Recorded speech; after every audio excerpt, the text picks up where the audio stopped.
Andhra Pradesh assembly సమావేశాలు శుక్రవారం ఉదయం ప్రారంభమయ్యాయి.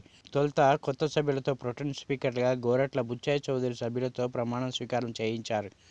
ముందుగా టీడీపీ అధినేత సీఎం చంద్రబాబు నాయుడుతో ప్రొటెం స్పీకర్ ప్రమాణ స్వీకారం చేయించారు. అసెంబ్లీకి ప్రణమిల్లి సభలో అడుగుపెట్టిన చంద్రబాబు గోరట్ల బుచ్చయ్య చౌదరి సమక్షంలో శాసనసభ్యుడిగా ప్రమాణం చేశారు. ఇప్పుడు ప్రధాన కార్యదర్శి సభ్యుల పేర్లను ప్రమాణ స్వీకారం చేయడానికి పిలుస్తారు.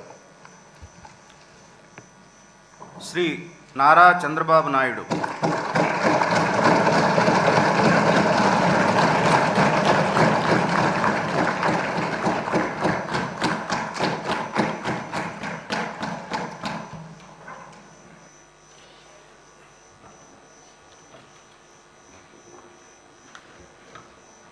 నారా చంద్రబాబు నాయుడు అనే నేను శాసనసభ సభ్యునిగా ఎన్నిక అయినందున శాసనం ద్వారా నిర్మితమైన భారత రాజ్యాంగం పట్ల నిజమైన విశ్వాసం, విధేయత చూపుతానని, భారతదేశ సార్వభౌమాధికారాన్ని, సమగ్రతను కాపాడుతానని, నేను స్వీకరించబోయే కర్తవ్యాన్ని శ్రద్ధాశక్తులతో నిర్వహిస్తానని దైవ సాక్షిగా ప్రమాణం చేస్తున్నాను.